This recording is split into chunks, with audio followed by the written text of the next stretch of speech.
we chenro mar Injili ngima. Injili makelo ngima. Ochopo kidieny ma wadwa nono lesson. Mano en lesson mar juma. Arwaki nikech idhi kaw kalam gi kalatas nikech wadwa puonjore. An gi Sister Mary Mito mane wan go sabato mano kadho cha kod Elder Steve Agwa koda e kanisa mar Mathare North ka kendo gibro konyowa gi nono lesson mar juma ni. Happy Sabbath. Happy day. Happy day. Happy Sabbath. Arwako we chenro mar Injili ngima. Kidieny mar nono ndiko. Erokamano ahinya. Agonu erokamano nikech ne waseyudore sabato mano kadho cha. Kendo Nyasaye omiyo wakinde ma wayudore sabato ni. Anya chako mana kodi Sister Mary. Iswa nyingi gi kumiaye. Erokamano Lorina nigi nyinga iluonga ni Mary Mito e kanisa mar Gitadhuru SDA Church Nairobi ka gidala kocha e kanisa mar Millennium SDA Church. Erokamano. Erokamano. Arwaki e chenro. Erokamano. Erokamano Lorin, amor kawan kanyakla kendo gi nyinga Jakwath Steve Agwa gi Kariobangi gi Nairobi kan Kariobangi SDA miluongo Kariobangi Main gidala Osakwe SDA mania ikarachuonyo kauma. Erokamano. Arwaki kendo Elder Steve Agwa. Amen. To kendo in jahera mar Injili ngima arwaki nikech wadwa nono ndiko nasenyisi ni dhi kaw kalam gi kalatas nikech wadwa puonjore ndiko kata nono lesson mar juma ni. Ageno ni wadwa wantie week mar 4 e lesson mar wasani to kendo week mano kadho cha ne wawuoye wach mawacho ni bedo e achiel kuom Kristo. Week ni wadwa wuoye wach mawacho ni richo ei kanisa.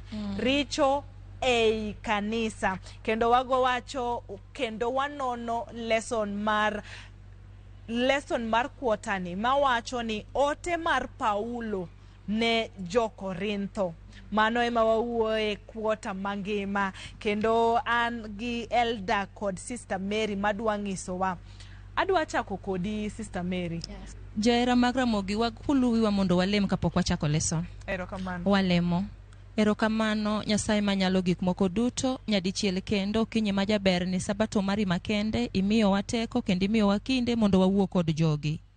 Yeye lor giteko mar polo Nyasacho kapok wachako discussion mar lesson. Puonjwa weche ni modhiero ng'eyo. Miwa rieko kiyawo wang'wa kendo kimiyo wa deep understanding mondo mi gimoro amora mwadhi puonjore Yesu onyal miyo nyingi duong'. Duokwa piny titingri malo kiti ngimawa kendo ka roho mari chikwa weche duto e nying Yesu majawar. Amen. Amen. Amen. Erokamano ahinya. Elder Steve. Week mano kalo cha ne wawuoye bedo e achiel kuom Kristo. Kamano. Week mar 4 ni wawacho richo ei kanisa. Kamano. Tudwa. Ingeni Lorin Paulo chunye yuago Korintho. Chunye yuago Korintho nikech Korintho ne en kanisa mano chako to timbe moko donje mag richo mochopone. Ne wawacho juma mokalo ni Paulo ka sama koro wawuoye ni Paulo ni Efeso. To Efeso ka nitie jod mama miluongo ni Chloe. Chloe ni nena achiel kuom kanisa kuma ne Paulo puonjo e Korintho. Chloe ne nitie. Koro Chloe kobiro ire to pimone ni Paulo weche okethore Korintho. Kanisa richo donje. Achiel kuom richo modonje kanisa cha en pogruok. Ji otamore bede achiel e Yesu kaka ni puonjowa. Ji ochako kidienje. Koro kidienje ka baro kanisa, omiyo kanisa ok nyal chung'. Ng'ato ni an mar Apolo, ng'ato ni an mar Paulo, ng'ato ni an mar Petro. Paulo mane chandruok mane kacha. To kendo koro ka ok kuom mano terruok bononje kanisa. To en terruok makata jo piny ok tim. En terruok mapuodo wich ni ng'ato terore gi chi wuongi. Paulo mage chandruok. Koro kawuono jawinjo wagombo ni mondo wang'iane richo mar terruok ni. To ochal nade ma koro donje kanisa. To ipuonjowa bende ni kawuono kanisa ywak nikech terruok nie kanisa. Chandruok manitie ni niya jotelo mag kanisa kata jo kanisa giwegi gitok gine rachne. Koro Lorin kanye ma chandruok nitie. Nikech richo neko ka ok ineno rach mar gima negi to kare koro en midhiero miwuoro. Erokamano miyo king'iyo wach maduong' mwasomo e wach wich koro wadhi e buk mar jo Korintho mokwongo 6 Wes apar koda Wes apar kod gochiko. Wes apar kod ochiko. Auchiel Wes apar kod ochiko Jo-Korintho mokwongo. Owacho niya, koso ok ung'eyo ni ringreu en hekalu mar Roho Maler modak eiu mane Nyasaye omiyou, un ok un ma uwegi, to un mag Nyasaye. Mane wach wich mwawuoye kuome kawuono ni ringrewa en hekalu mar Roho Maler. Ringrewa ni ok marwa, en mar Nyasaye. Erokamano ahinya Elvagwa, itudowa maber ahinya. Ing'isowa ni Sabato manokalo cha ne wawuoye wach mawacho ni kidienje ei kanisa. Kawuono iwacho ni ringrewa en hekalu mar Nyasaye. Amen. Erokamano. Kawachako chak tich mawacho ni pogruok e kind yie kod tim. Erokamano. Pogruok e kind yie gi tim Lorin. Ing'eni waseyudo ni richo ng'eny ei kanisa. Nikech mokwongo nwayudo ni nitiere vikundi ndogo mantiere ei kanisa makelo pogruok ei kanisa. Sani koro wayudo ni nitiere richo, to richo mantiere ei kanisa ni mokwongo to gin richo ariyo madongo. Mokwongo en terruok, ma jo kanisa wane ei kanisa to waterore. Wane ei kanisa to watimo gik ma ok mi nying Nyasaye ang'owa, ok mi Nyasaye duong'. Omiyo pogruok e kind yie. Ing'eni sama ng'ato biro kanisa, meaning ni iyie gi wach msalaba. Donge iyie gi wach msalaba mowari motimni gimoro amora. Kendo kichaki donjo ei kanisa kendo ichaki riwo winyadiwa, winyariyo. Ichaki yie to kendo ichaki timruok nade, iterori. Koro Paulo nyisogi ni yani, onge kaka inyalo wacho ni yie at the same time ichaki timruok nade, iterori. To ok en terruok kata ma ng'at moro mamadho kong'o cha nyalo timruok nade, nyalo wacho ne tim. Ing'eni nitie terruok ma kata jakong'o nyalo choko ni hapana, onge de. Unaona? Lakini nitiere terruok moko ma kuodo wich. Kata kidwa wacho mbele ji kichung' to kuodo wich. Like, aterore gi wuonwa motimruok nade, monyuola godo. Lorin iterori gi minu motimruok nade, monyuoli. Kata wuonu monyuoli. Kaso ele yudo ka koro dhi kod min gi motimruok nade. Kuodo wich idwa yalo nang'i kindi jiwa. Koro magi gik mane kuodo wich. Omiyo Paulo nyisogi niya, nitiere pogruok gi ng'amo yie, kiyie tiyie gi wach msalaba fuli. To ka ok iyie kapod itimo timbe mamoko gieki, to nyiso maber ni yande kare ok iyie kuom ang'owa, kuom Kristo. Omiyo nyisowa ni terruok ni e kind jo Kristo. To ng'ato ka ng'ato nyaka te, to omiyo wa solution kwa dhi mbele nyaka kaka wanyalo weyo weche mag ang'owa, weche mag terruok. Erokamano. Erokamano ahinya, ikete maber ahinya. Wadwa dhi tich ariyo mawacho konyo e weche mag mibadhi mag terruok. Amen. Tich ariyo wadhi iri Elda. Erokamano Lorin. Ing'eni kisomo buk mar Ngeche 4:23, owacho ni chunyi e kama ngimani chakore. Emomiyo rite ka mwandu ni migeno moloyo.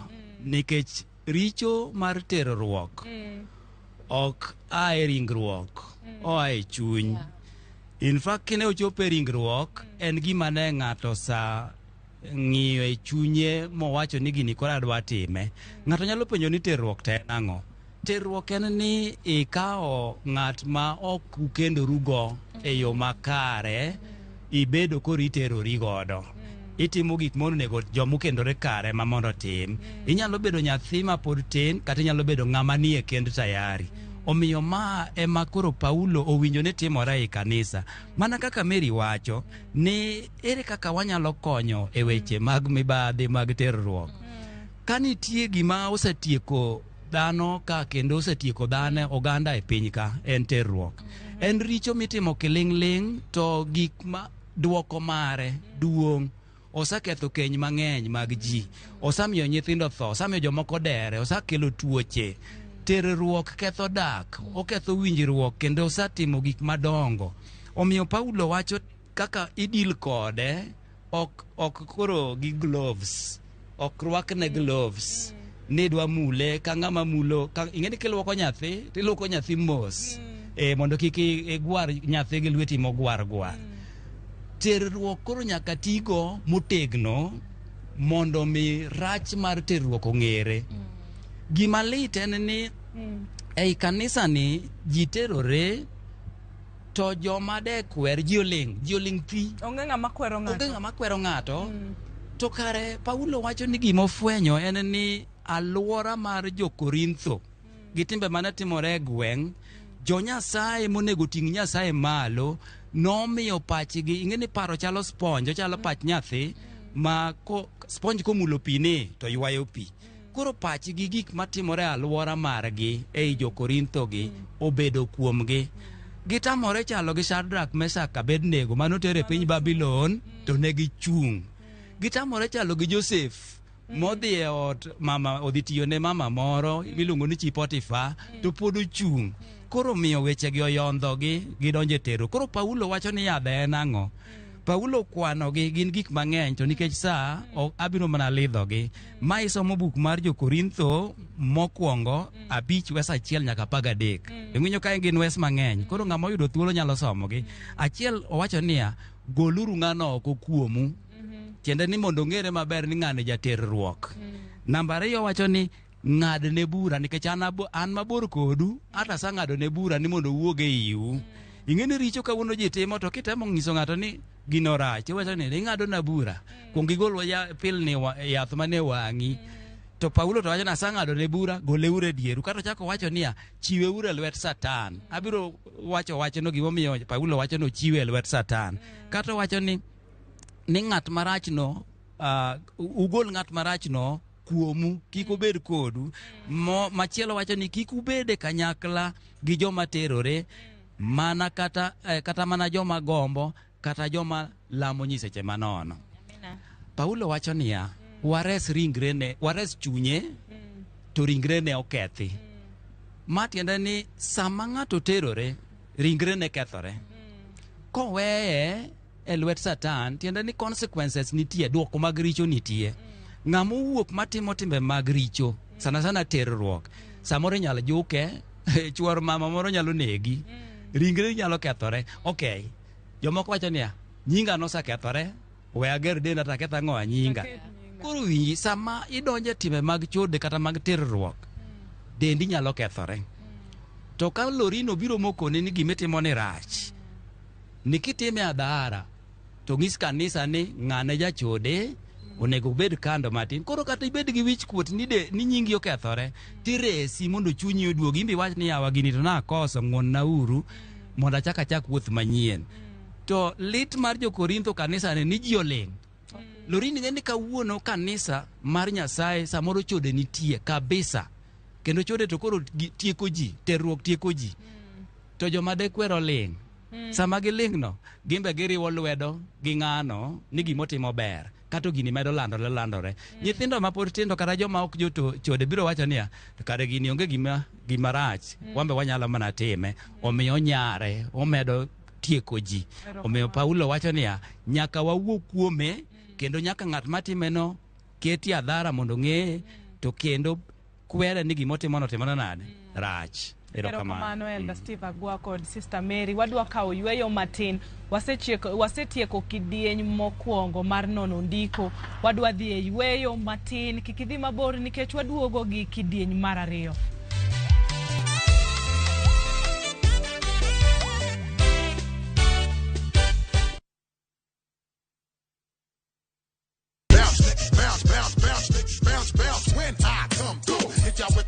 Nyithindo, ikrine mor koda mor momedore.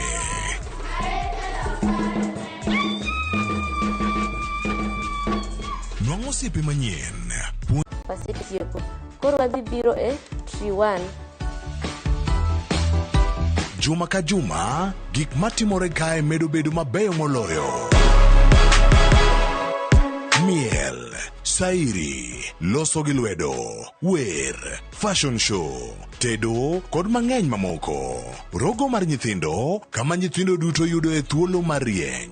Mana e Ramogi TV, ngeso ka ngeso, sa 3 okinyi. Kik bai.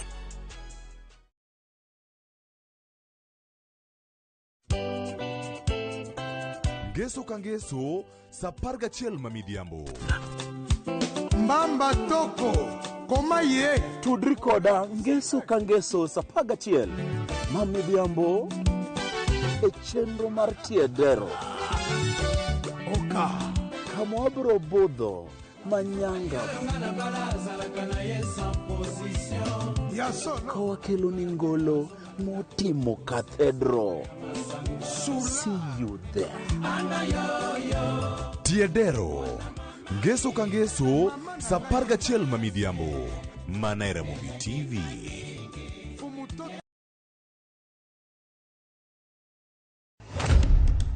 Dala maduong' biro miyi rieko, to lo biro paro nyingi. Magi ok gin mana sigeni mochuogi. Ochokgi e buru mar yorewa, weche makwerewa ne okuodho. Koda ka sigendni kod tembe. Magi joma nade? Magi nyithinda. Magi bende. Utino na nyisana biyo kenda. Nyiero kelo chang, timbe andhoga en gima lit. Anya ugenya parie. An pare no kitim na tim chuok mitimoni. Ng'ado bura makare en gima biro bang'e. Nyisa gima nitie. Kawuono wach ni nyaka nid gadiera. E dalane. Ka taxi dhi neno gima obuogi kawuono.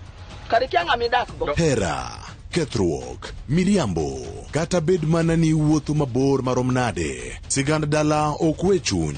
Sani ngeni una isenja sisi ot kanika mwenye kundiriyo tingmenyo dichiel. Dichiel manade don mamanya pesa. Winam Cinema, Jumapil, saa 2 kod saa 4 otieno. Mana e Ramogi TV.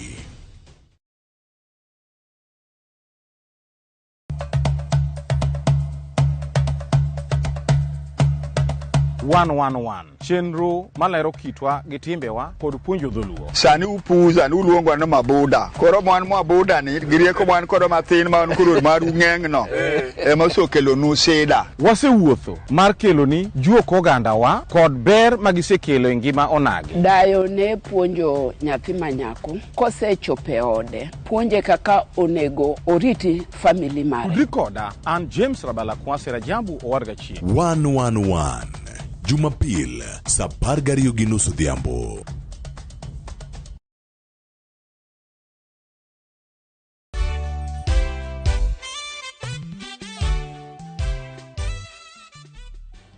Erokamano ahinya kuom kete wang' jowi mar Ramogi TV. Ma en chenro mar Injili ngima, kidieny ma wanono ndiko kata nono lesson mar juma. Akia ka in gi pachi moro inyaoronwa pachi e 23600 mondi nyiswa neni in ang'o ma isesomo e lesson ma watimoni. Wadwa dhi e Sister Mary. Yeah. Sister Mary, wadwa dhi e tich adek sani mewacho ni rito nying kanisa. Rito nying kanisa. Rito nying kanisa. Lorin, nyoro nwa yudo ni wan gi jotelo e kanisa lakini gitamore kwero richo. Tinyiso ni jatelo maber hakuom Nyasaye. To Nyasaye kochiwo jatelo maber ni en ng'ama biro kwero richo. Kare bedo jatelo maber e kanisa en ng'ama kwero ang'owa, kwero richo. Mano one of the way kata yo achiel mwarito godo nying ang'owa, nying kanisa. Kristo kano biro to ne siemo richo. Koro nyiswa ni wan ka wan e kanisa to semiwa teko kata yo mar rito jo Nyasaye kata rombe nyaka wakwera ang'owa. Dogineno kaka Paulo kwero richo. Ko nyiso jo Korintho ne utimo gima rach. Uteroru, ulamo nyiseche manono, weuru timo gima chal kamae. Koro nyiso ni rito nying kanisa mokwongo nyaka wabed jotelo makare ma Nyasaye omiyo roho mare maler kendo ma Nyasaye matelo negi. Nyaka wakwera ang'owa richo e kanisa. Kasto moko inyiso ni yande iping'ad bura. Paulo wacho ni aonge gi teko mar ng'ado bura lakini chieng' bura biro. Unaona? Nyasaye uone mabiro timruok nade ema biro ng'ado bura. Timura tima lakini kirito nying kanisa to chieng' bura cha Nyasaye biro leli e nyenya. Ngeni samoro wanyalo timo gimoro Lorin kiparo ni onge ng'ama neni. Leka jawach ga ne jo wetewa maoko gini. Uwacho ni utimo Ramadhan sama Ramadhan ochopo. Awacho ananyalo chiemo nikech onge ng'ama timruok nade nene to ginyisa ni dong Nyasaye to timruok nade meaning ni kare gimbe ging'eyo ni ok gitima gik ma gitimo go kigin kare nitiere Nyasaye moro ma gimbe gila ma ging'e ni Nyasaye timruok nade neno kawuono adwa kelo ni nitiere Nyasaye moro mabiro ng'ado ne jogi ang'owa bura. Omiyo sama ine kanisa riti nyingi kanisa king'e maber ni bura timruok nade bura biro. Kaso mogo wacho niya Paulo wacho ni nyaka ugol ng'ato oko. Ok igol tigole e yor ang'o. Ochako medo ni ugole e yor hera. Ka usenyise richo motimruok nade richo motimo. Omiyo golo ng'ato oko noeko biro miyo samoro wiya kuodi ni na timo gini na paro ni oko nena kendo na paro ni onge ng'ama timruok nade ng'ama ong'eyo to kare nitiere ng'ama no timruok nade ong'eyo. Ingeni seche misiemo ng'ato albibita uyabro wang' kodi Lorin lakini at long last kadhi abedo piny abiro paro ni yawa Lorin nonyisa gima kare gini we atimra nade monda alokra monda abed ng'ama ng'owa abed ng'ama ber. Omiyo rito nying kanisa nyaka wagol timbe moko machocha choch moko mwakele i kanisa ma ok riti nyinga ng'owa nyingi kanisa mondo wabiro thuolo mondo titije i ng'owa e kanisa. Koro mokwongo nyaka wabed jotelo maber, mar ariyo nyaka wabed jogo masiemo richo, mar adek nyaka wabed jogo mong'eyo maber ni kare ringrewa en hekalu mar ang'owa en hekalu mar Nyasaye kuma Nyasaye nitiere. To Nyasachwa ni ok obed hekalu mochido, ok obed hekalu ma ka ng'ato biro to wacho ni ka kendo aneno ka jochiendi opong'o. Nyasaye bedo kama ler. Mane momi wacho niya nyaka ung'e malong'o ni ringrewa en hekalu mar ang'owa mar Nyasaye. To Nyasaye kobiro e hekalu to biro mondo mi oriwre gi ang'owa joge. Pare jo Israel kane nyisogi ni ka udwa dhi romo gi Nyasaye to nyaka koro nitiere chike moko manomigi. Mokwongo kiki iterri kiki bed achiel gi ang'owa gi chiegi. Nitiere chike moko manomigi ma nyaka negi timre nade. Mini nyaka negi bed maler ma gipuodhre. Te gima watimo kata ka wadhi e kanisa weche sawo ni nyaka wakwong wapuodhre. Nyaka koro wapuodhre nyim Nyasaye mondo mi warit nying ang'owa nying kanisa nikech kanisa en kama ler ma Nyasaye odake. Erokamano. Amor ahinya. Adwa ni mondi medane pachi e ticha adek ma wasetieko. Gi Elda Agwa abiro iri. Adwa ni mondi miwane pachi rito nying kanisa ka itudowa gi yadh terruok. Erokamano. Lorin, nitie wach moro kanyo kisomo jo Korintho mokwongo 6 achiel nyaka 11. Gima rito nying kanisa kamedo kama wacho na niya ja Kristo wadwa ko negatere do mar piny kata do mar jopiny ni an ja Kristo adonjo ni idhi yalwa ka chief kata idhi yalwa e court ok en gima ber nikech Paulo wacho ni dongo samiwa teko mwabiro yalo joricho ndalo makoro piny orumo. Tende ja Kristo konego ter wadgi e do. Ja Kristo ni ilwoko dirty linen in public. Lepu mane iye ot okonego molil mane ot okonego kele mbele ji. Koro in winjane wache ni koro ka koro anane kanisa to weche mag terruok samora terora gi ng'at ma ok ja kanisa. Koro ka ng'ano dhi odonjona ka chief weche mag terruok gisekelo nek mineno ka ji odhi e do koro yalo ja kanisa iyale kot mar piny. Ng'at ma samoro kia kata Nyasaye koro yalo ja kanisa ma gima en wich kuot. Samoro ji go adhong' e kanisa ka ugoru joko ka nenu ka gikalo ni joka gore nikech chode ng'ato yudo wadgi gi jaode. Isewinjo ka jomoko kano pala e muma winjo ni pala ni e muma nikech ng'ato terore gi jaoda ma wach koro dhi e kot gini en wich kuot. Omiyo koro yadhni kendo Paulo chako medonwa to koro to tere jo Thessalonika nitie dala mar Thessalonika ma bende nodhiye. Koro ng'isowa kaka notimo ne jo Thessalonika barua manondiko negi niere kaka ginyalo konyore e weche mag terruok. Kisomo buk ma jo Thessalonika 4 mokwongo jo Thessalonika mokwongo 4 wesa 1 nyaka 8 akete yo machiek nikech sa achiel wacho negi niya ngimau mondo bed maluwore gi puonj mana apuonjou. Kendo ni napuonjo ni ringreu en hekalu mar Roho Maler. Koro ngimau sama udago to upar ni ringreu en hekalu. Namba 2 Nyasaye dwaro mondo ubed joma ler nyaka uwe terruok. Napuonjo ni Nyasaye dwaro ni ubed joma ler to mondo ubed joma ler nyaka uwe terruok. Nikech terruok njao terruok lilo kata ketho rocho dwaro ma Nyasaye kuom ngima joge. Kato mar adek wacho ni ng'ato ka ng'ato ong'e rito ringre e yo maler mipako. Ng'ato ka ng'ato ong'e rito ringre. Ing'eni jomoko ok terre gi dhano kaka dhano terore lakini gidonje timbe moko machiegni gi terruok. To mano ok ritruok. King'iye tineno ni hana ritora lakini king'iye giko timo opogore gi ng'ama oritore nikech kisanjao pachi kata ng'iyo pichni molil e TV kata timo gige gimoko nyiso ni iterori e chunyi ma mano bende terruok. Emomiyo Yesu wacho niya kata ng'ata mosang'iyo miyo moro to gombe chunye oterore. Koro ing'eni mano be terruok. Koro mogik mar ariyo wacho ni kik umi gombo thuolo kaka joma ok oyie Nyasaye timo. Mar 4 wacho ni kik ng'ato wuond wadgi e wach ni mogik Nyasaye ok oluongowa mondo wadag e dwanyruok. Iwinjo? Amen. Terruok miyo wadwanyore, wadak e dwanyruok, to mano Nyasaye ok oluongowa. Ng'ata moluongi opar ni terruok njao ringruok kendo njao paro. To terruok ne yo mang'eny. Emomiyo ka ng'ato wacho ni Paulo wacho ni kik ng'ato wuond wadgi e wachni. Ng'ato nyalo wuondi mondo iterri e yo mopogore opogore. Koro chung' gi puonj ma Paulo gi wacho, ma Paulo puonjowa ka, kwa paro ni hekalu, ringrewa en hekalu mar Roho Maler. Biro konyawa. Erokamano. Ringrewa en hekalu mar Roho Maler. Watieko gi tich abich. Tich abich. Wacho ni kendo kod bedo kend. Kendo kod bedo kend. Kendo.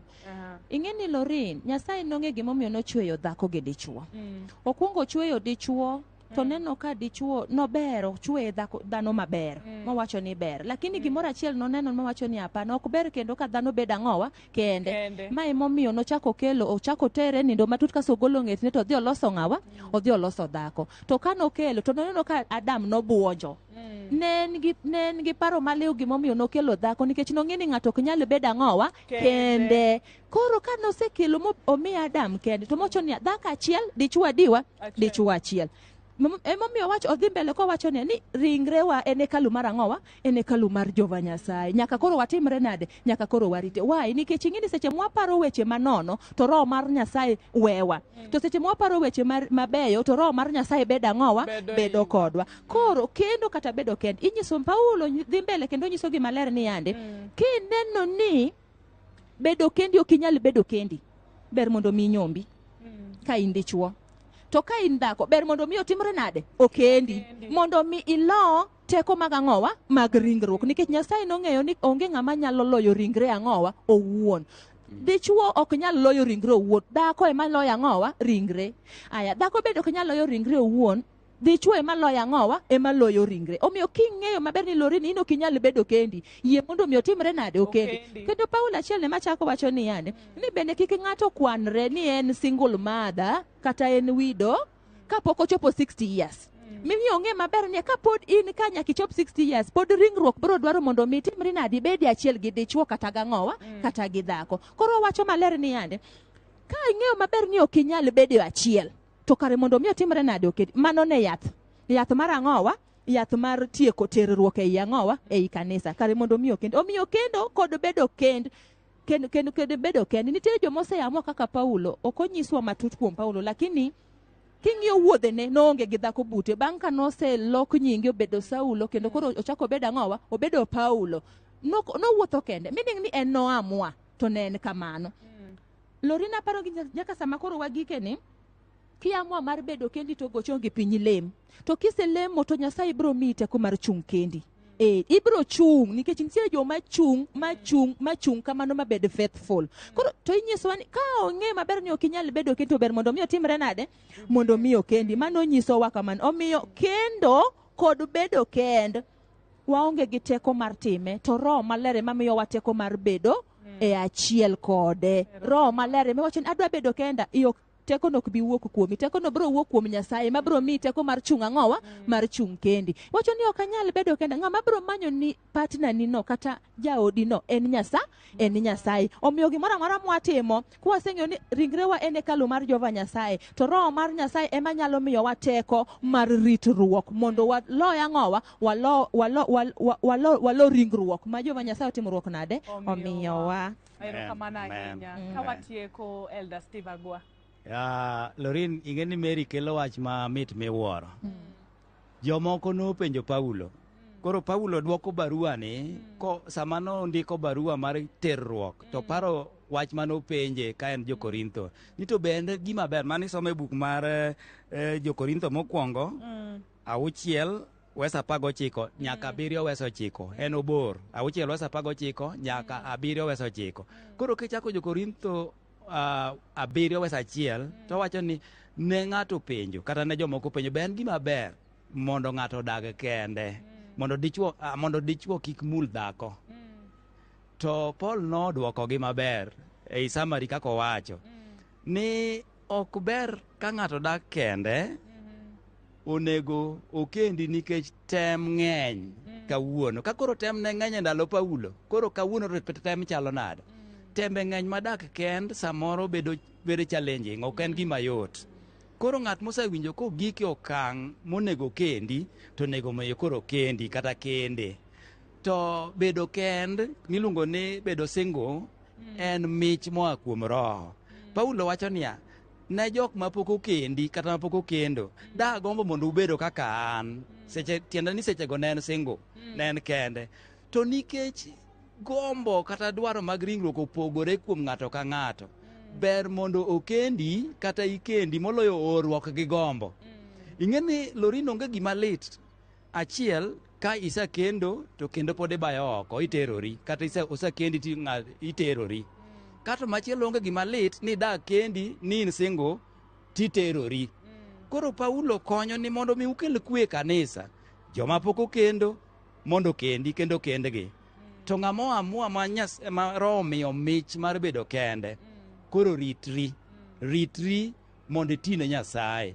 Omedo mbele kanyo ning'e ni en tich mayot ka ng'ato ni single to tiyo ne Nyasaye nikech koro onge responsibilities ahinya ma iwaye ni to in kanye to in kure.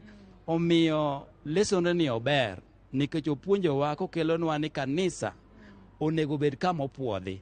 Kanisa ok en ot kama, kanisa en in mano winjo duol kato biro mondo wadag bwo loch Yesu. Mane kanisa.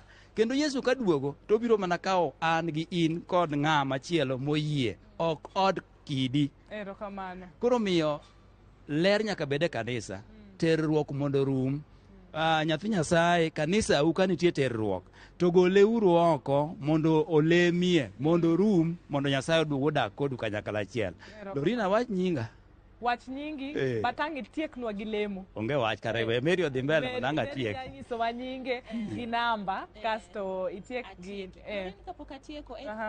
kapok atieko en adier ni terruok nie kanisniwa kendo terruok nie kindwa kaka jokristo to kuma koro gikeni nyaka koro wachung' motegno kwang'e niya ndalo giko chiegni ng'eni Satan period mano miyo osetimruok nade osetieko to sani kendo iyo wang' kendo dwani mondo dhi gi jo Nyasaye mang'eny to Nyasaye bende iyo wang' nikech demo kaka Satan medo bire kaka ng'wono medore ne joge Nyasaye. Koro nyaka wachung' motegno kendo nyaka watam Satan. James wacho ni nyaka watam Satan. Ka watamo Satan to bro ringowa to wabro tamo Satan ka wasoma ng'owa muma kendo ka wayie gi Roho Maler mondo chiki kit ngimawa. Seche ma Roho chiko kit ngimawa to terruok bi yudore kit ngimawa. Seche ma Roho chiko kit ngimawa to weche uchafu ok bi yudore ang'owa e kit ngimawa. Omiyo atieko ka wacho ni jo Nyasaye nyaka koro watang'uru mondo wami Jehova Nyasaye duong' ka wayie Roho Maler mondo tie kit ngimawa mondo chiki kit ngimawa mondo kanisa odong' kanisa kaka nen kanisa kaka nochakore. Gi nyinga an Mary Mito ae kanisa mar Gitadhuru gi dala kocha ae kanisa mar Milenye SDA Church. Gi namba na mar simu en 0741054527. Nyasaye mondo gwedhu. Erokamano. Yes, Elder. Erokamano ahinya nyathi Nyasaye. En adier ni terruok nie kanisa. To kanisa en mana ji moa e udi. Koro tiende ni udi be terruok nitie. Ji ok gin jo adiera, ji jo mibadhi. Wabed mabor gi gik mamiyo wadonje terruok. Kata ka en osiepegi mamiyo donje terruok, bed mabor gi osiepego. Ka en video gi pichni mineno gi gik misomo, gi gige mag simu matindo biro minene ji duge ma yondho pach ng'ato mondo terie chode kata terruok bed go mabor. Yesu wacho ni ber donje polo kionge wang'i achiel moloyo donje mach gi wenge gi ariyo. Ka nitie gima miyi donje richo ng'ade oko mondo ikwo. Nyinga iluongo ni Elder Steve Agwa. Alemo Kariobangi SDA Church, Kariobangi Main ni Nairobi ka. Gidala an osakwe SDA Church manie Ikauma Karachuonyo. Namba na en 0702 854 009. 0702-854-009. Nyasaye ogwedhnau, we mondo walem. Jaduong' mar ndalo, Jehova moherowa gi lala. Erokamano Nyasachwa nikech idoyowa, ipuodhowa mondo iloswa ne lochni mokayo machiegni. Nyoro kae mano wapuonjore pogruok mikele kanisa gi kidienje.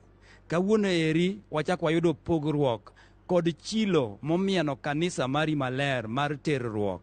Jehova Nyasaye rembi nochwere msalaba mondo puodhwa mondo wadong' maber. wenwa richowa kipwodho kanisa mari. Gin jogi ma ibiro omo miluongo ni miya hachi nyarombo. Jehova Nyasachwa ipwodhwa kendo ikelnwa pwodhruok. Nyari moro kata wuodi moro maywakni mondo iwene richone mondo iduoke kare, gigi notimore Nyasaye tinyalo mondo inyalo kendo mondo imiyo wuoth kendo yie timne pwodhruok. Mane gi paro Nyasaye mar lamoi e yo mochimo e yo maler, mede teko mar timo kamano. E studio ka par nyari Mary, par nyari Lorina, an bende para loch mari opar Ramogi kod Royal Media duto, gi jogo ma jo picha kod jogo ma mako dwondwa gi. Nyasachwa gin bende gwedhgi. Medwa teko mar romo kendo kwa medo puonjo wachni e barupe mag jo Korintho gi e nying Yesu ma Jawar. Amen. Erokamano ahinya Sister Mary Mito kod Elder Steve Agwa omiyowa nono ndiko mar juma. Ageno ni ka Nyasaye oyie ang'wa rom sabato mabiro cha. Erokamano ahinya. Ing'eni wawuoye wach mar ote mar wawuoye wach mawacho ne ote mar Paulo ne jo Korintho ema watimo kuotani. Ageno ni iwuok gai achiel ariyo kane wanono ndiko sabato malerni. Nyaka warom sabato mabiro cha ka wanono tiend ndiko kendo. Happy Sabath. Wadwa dhi e yweyo matin, kik idhi mabor nikech pod wadhi mbele gi injili ngima. Amen. Erokamano.